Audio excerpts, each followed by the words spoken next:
Shalom, selamat pagi Bapak, Ibu, dan Saudara yang terkasih di dalam nama Tuhan Yesus Kristus.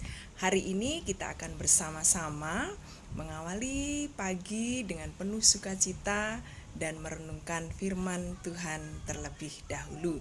Sebelumnya mari kita bersatu hati di dalam doa. Mari kita berdoa.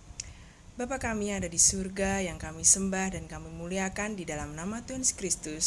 Kami bersyukur Tuhan bahwa sepanjang malam Tuhan berikan kami kesempatan untuk beristirahat dan Tuhan menjaga dan melindungi kami. Pagi hari ini kami boleh bangun dengan tubuh yang sehat dan kuat dan Tuhan memberikan semangat buat kami. Terima kasih Tuhan, kami mau merenungkan firman-Mu untuk mengawali pagi ini.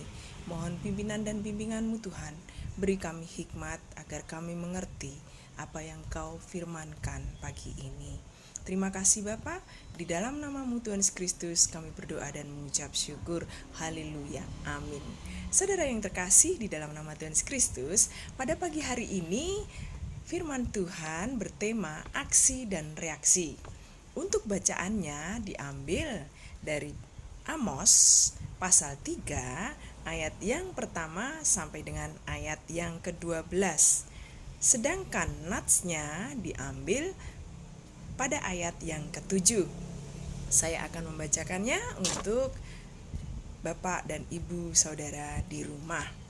Demikianlah firman Tuhan dari Amos pasal 3 ayat yang ke-7. Sungguh, Tuhan Allah tidak berbuat sesuatu tanpa menyatakan keputusannya kepada hamba-hambanya para nabi. Saudara yang terkasih, hukum Newton 3 dikenal sebagai hukum aksi dan reaksi. Bahwa setiap aksi memiliki reaksi yang sama. Setiap aksi menimbulkan reaksi yang sama secara berlawanan. Tidak ada reaksi tanpa adanya aksi sebelumnya. Barangkali serupa dengan peribahasa, ada asap, ada api. Tidak mungkin ada asap tanpa api, dan apilah yang menimbulkan asap. Tidak ada sesuatu kejadian tanpa adanya sebab. Tidak ada tindakan tanpa ada latar belakang. Demikianlah rancangan Tuhan kepada Israel yang akan diserahkan karena kesalahan-kesalahan yang sudah keterlaluan. Lebih khusus kepada para nabi yang disebut hamba-hambanya. Mereka, para nabi, tidak konsisten dengan tugas panggilan sebagai penyambung lidah Tuhan. Mereka tidak mengatakan secara jujur firman Allah. Walaupun tidak dijelaskan apa motif-motif mereka, namun yang pasti mereka tidak mengatakan firman Tuhan sebagaimana mestinya. Saudara, salah satu penyebab kemarahan Allah tidak terbendung adalah penyimpangan atas perkataan. Konsistensi merupakan salah satu cerminan budaya manusia. Manusia yang berbudaya selalu tahu setiap perbuatan pasti menimbulkan akibat. Hukum aksi reaksi tidak bisa dibantah. Oleh karenanya itu, setiap perbuatan pasti menimbulkan akibat. Hukum aksi reaksi tidak bisa oleh karenanya orang yang punya nalar dan daya pikir tinggi tidak akan sembrono. Ia akan selalu membuat pertimbangan yang cermat sebelum bertindak. Ia tahu dan sadar bahwa setiap perlakuan akan mendatangkan balasan yang setimpal. Bila tidak ingin mendapatkan pukulan, janganlah memukul. Bila ingin diperhatikan, perhatikan juga orang lain. Sikap toleransi dan tepo seliro menjadi salah satu bukti orang punya nalar. Marilah kita tunjukkan bahwa kita adalah makhluk yang berbudaya, punya nalar dan daya pikir lebih dibanding makhluk hidup yang lain.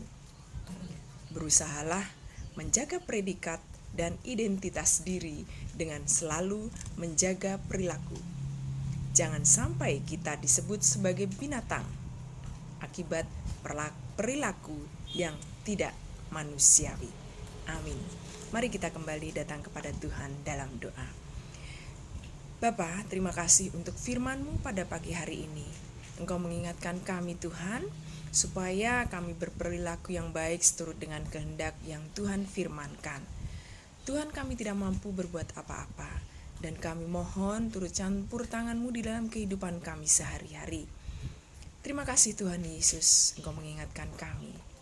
Dan kami percaya bahwa Tuhan akan pimpin dan bimbing kami dalam setiap langkah kami. Kami serahkan setiap rencana kami di dalam kehidupan kami sehari-hari. Kami hanya mampu berencana, namun Tuhanlah yang akan menentukan setiap langkah kami.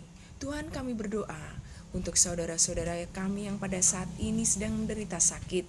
Biarlah Tuhan yang akan menjamah, karena Tuhan adalah dokter dari segala dokter. Yang sedang dalam pemulihan, kiranya Tuhan memberikan semangat untuk beriman bahwa Tuhan memberikan pemulihan. Terima kasih Tuhan Yesus, pimpin dan bimbing kami dalam setiap langkah kami, dalam pekerjaan kami, dalam aktivitas kami. Terima kasih Bapa, terima kasih Tuhan Yesus, Engkaulah Tuhan dan Juru Selamat kami, yang baik, sungguh baik dan sangat baik. Haleluya, amin. Saudara yang terkasih, kita akan kembali beraktivitas hari ini, dan tentunya kita tetap beriman teguh bahwa Tuhan Yesus selalu ada buat kita. Dan tentunya kita akan membudayakan perilaku yang baik seturut kehendak dan firman-Nya. Marilah kita bersama-sama undur diri, dan sebelumnya kita akan pujikan di rumah masing-masing dari Kidung Jemaat nomor 424. Kita nyanyikan bait yang pertama sampai dengan bait yang ketiga. Yesus menginginkan daku. Haleluya.